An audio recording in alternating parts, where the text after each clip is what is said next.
then there was some weeding going on. His next journey, there was some false teaching coming in there. And I'm not going to spend a lot of time on it because that's not my purpose, but there's some false teaching. And there's some things being laid out that, let me tell you a little bit about the Nicolaitans here. Hold on, where's here? Here's what people said about the Nicolaitans.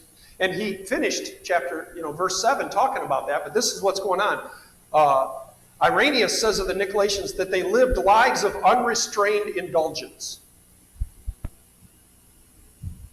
Could be here, could be America, right? Another person says that it was one of the 7 that he departed from correct doctrine and was in the habit of inoculating indifference of food and life. So one of the leaders from there was in the habit of, he departed from truth, and he was in the habit of inoculating, I love that term, and inculcating indifference of food and life. So it doesn't matter, it doesn't matter. We've been inoculated into our current situation here. Clement of Alexandria said they abandoned themselves to pleasure like goats, leading a life of self-indulgence. That's what was going on in Ephesus. That's what the church was sprouting and beginning to grow from in the midst of all of that. So, but they listened to Paul. When Paul was there, they listened, and they got really fired up. And they were really excited, and they started to they got so fired up that they took the evil books, the stuff that they were studying, and they burned them. They brought them to Paul, and they destroyed all of the evil cultic things that they were studying. They also, they got rid of their silver idols that they had been worshiping, to the point where the silversmiths were getting ticked off at Paul. Because all of a sudden they were out of work. They were out of work because they were on fire for God. They were so on fire that they were willing to stand against what was going on out there. And I think about our early Christian lives, man, when it's like, whoa! Now I see how ugly that was that I was doing. You remember when you first met Christ and you looked at your life and you went, I was pretty far away. I was fairly young when that happened, so I didn't see it as clearly. But now when I look back and I look at my life before him and after him, I think, I was pretty far away. Some of us can see it a little later, but it's pretty stark when you look at what you were living, how you were living before, and what the truth of the gospel is. So they were fired up for him.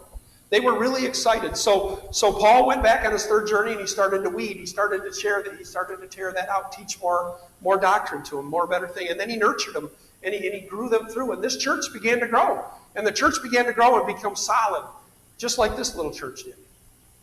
Just like this little church. Now, we took a different turn. We had some change and people all of a sudden were gone and people died and things happened here. But it's still the same kind of, there's still a trajectory. And you can look at the church as a whole, or you can look at individual churches, and you can see a trajectory where they get in, they get excited, everybody comes, everybody's fired up, everything's good, and then things go, and then they start to go down, and they start to wane. And that's what happened at that church. That's what happened at that church. It started to wane. It started to lay down. It started to fall apart. And it didn't really fall apart, but it got cold. It got cold. And that's when you think about your first love. So he uses the term, you left your first love. There's a couple of things we can think about when you think about your first love. Some of you might, when you think of first love, you think of like your first puppy love, your love in middle school, or you fell in love with somebody, or something you got really excited with. Somebody that was that first thing. I don't really believe that was what he was referring to here because courtship didn't happen back then. Who Jesus was writing to, who Jesus was speaking to, there's only a couple of examples in the Bible where courtship happened. Song of Solomon writes about it a little bit. But other than that, that was not the culture. Oftentimes in the culture, they met their spouse the day they got married, which kind of freaks us out a little bit, but that's what happened. So that puppy love, it's not referring to that. What it's referring to is your experience with God. What it's referring to is all of the passages you can read from David that say how David loved God. David failed big and he loved big. He failed big and he loved big. And when he worshiped God with everything he had. When he reached out to God, he worshiped God from everything he had. A verse in Jeremiah that talks about this. I remember the devotion of your youth, your love as a bride, how you followed me in the wilderness in the land not sown. Israel was holy to the Lord, the first fruits of his harvest. God was prophesying through Jeremiah. You remembered me. I remember you then. I remember you then. See, he remembers you when you first met him. He remembers you. He remembers exactly the way you were. and he remembers how he's going to bring you to. Deuteronomy 6:5 lays it out. This is what that first love is. This is what and it's listed several times. You shall love the Lord your God with all your heart and all your soul and all your might. That's what Deuteronomy 6:5 says. That's the command. That's what they lost. That's what they lost. That's what God put on my heart about Mary and Martha. That's what I'm talking about. Do we love the Lord our God with all my heart, with all my might, with everything I have? Or do I tolerate it? Do I show up once a week and sit here and have a great time because we're really cool people and we're great to hang out with, but I just pass the time? Or do I love him so passionately that I don't want anything to get in the way? That I don't want anything to get in the way of that. You ever have something you want so much in your life that you're not going to let anything get in the way of you getting it? Something that was like so, you had to have it so much that you're going to move heaven and earth to get it? That's the song we sang today, the way he treats you, the reckless love of God. There's not a wall he won't kick down. There's not a mountain he won't climb up. There's not anything he won't do to get to you. But the first love means there's nothing that we won't do to get to him. There's nothing that we won't put out of the way.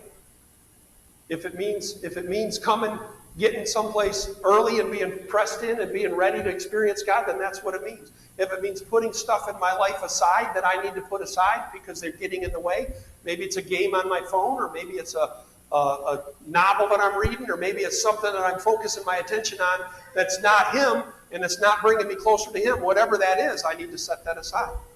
Maybe I love taking care of my garden and working in my yard, and that's a good thing, which I don't, but that's a good thing.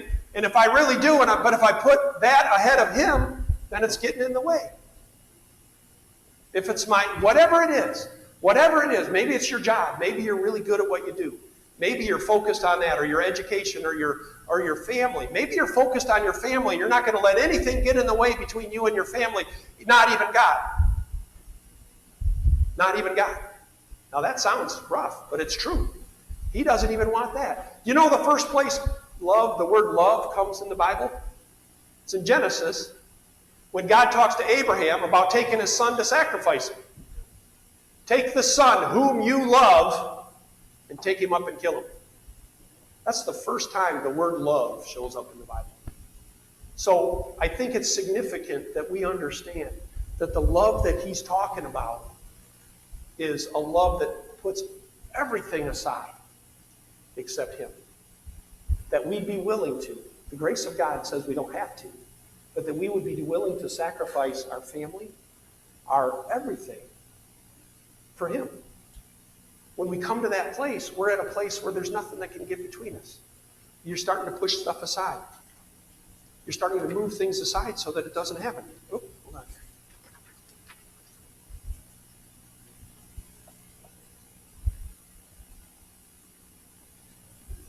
So our focus becomes, have we left our first love? Have we moved to a place of, what do I want to say? Have we moved to a place of dullness? You know, we'll read later where he says, if you're lukewarm, I'll spit you out of my mouth. You know, that's going to be a whole nother day. But the fact is, love does not allow you to become lukewarm. Your love for God. It's not passionate love. It's not erotic love. The world has painted a picture of love. You realize the devil is an imitator. He doesn't do anything creative. Shellico and I were talking about that yesterday with different areas. The devil just copies stuff. So all he does is take a concept of love and pervert it, and that's what we have today. You know, lust and perversion and sin that way, you know, sensual sins have been around since the beginning of time, but never as freely and open as they are right now. Never as free as to be able to look at a telephone and have something there, or look at a computer, or to have, it's right in our face everywhere we go. You turn on the television and the commercials and everything is right there. And we become deadened to it, don't we? We become deadened to it, and so it gets ratcheted up. You got to realize that's the devil's plan. You know, the things that would make you gasp seem mild and shocking to people back then, and y'all would laugh at them now. And that's a shame. And that's a shame. We become inoculated. We become dull to sin. We become knocked down. So what I challenge us to do is to not have that happen anymore. Now, it makes it uncomfortable to walk through this world. If all of a sudden you start recognizing it for what it is, it's going to make it kind of uncomfortable, because you're going to look at stuff and it's going to like do that little knot in your stomach. But it's got to start somewhere. It has to start somewhere.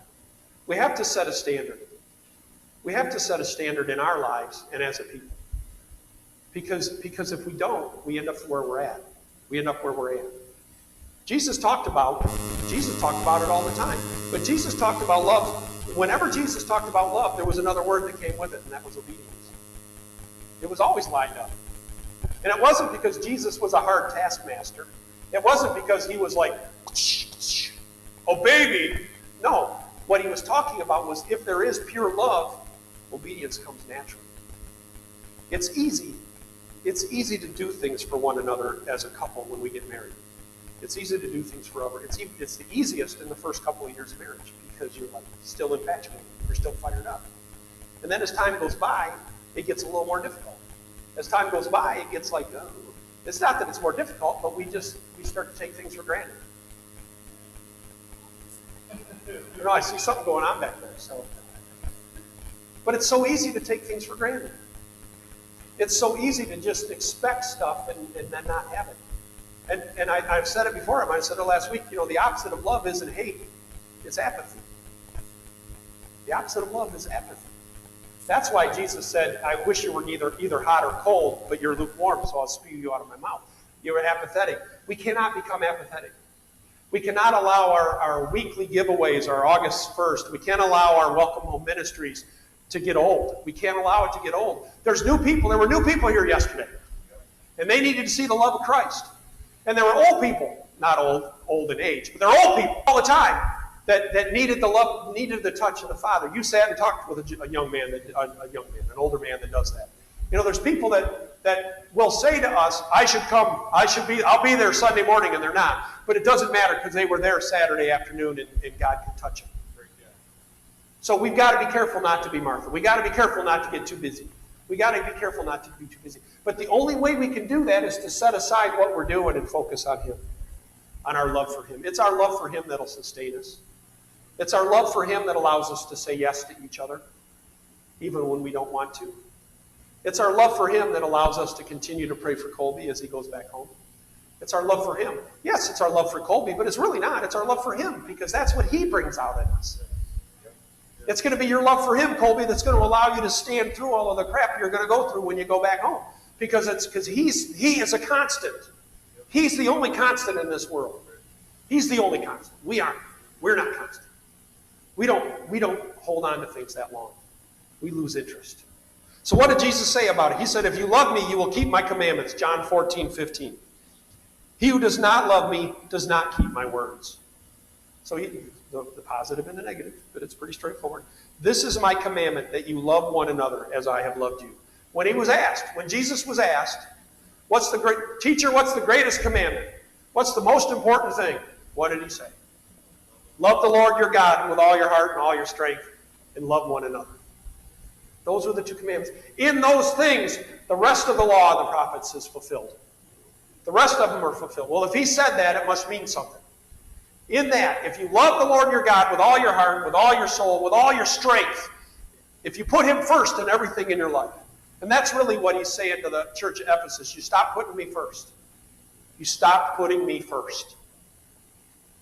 So if you put him first in everything, the next natural thing is you're going to love each other, because that just comes naturally. You can't help it, because he does. If you're in him, it's going to love. And then everything else takes care of itself. What do I mean by that? Everything else takes care of itself. The chains that we allow to bind us fall off when we walk in his love. It becomes easier to tolerate other people that are annoying if we have the love of God. Because you realize he tolerates them. He tolerates everybody, so we do. I'm not saying tolerate sin. I'm not saying turn a blind eye to what, because I've been talking about raising a standard all along. But what I'm saying is love people through it. Love people through it. Psalm says, trust in the Lord and do good. Be glad in the Lord and rejoice. My soul is feasted as with marrow and fat, And my mouth praises thee with joyful lips. In the shadow of thy wings I sing for joy. When you're in him, you can't help but praise. When you're in him, you can't help but love. Worship today was amazing, Rebecca and Frank and Ben. It was amazing.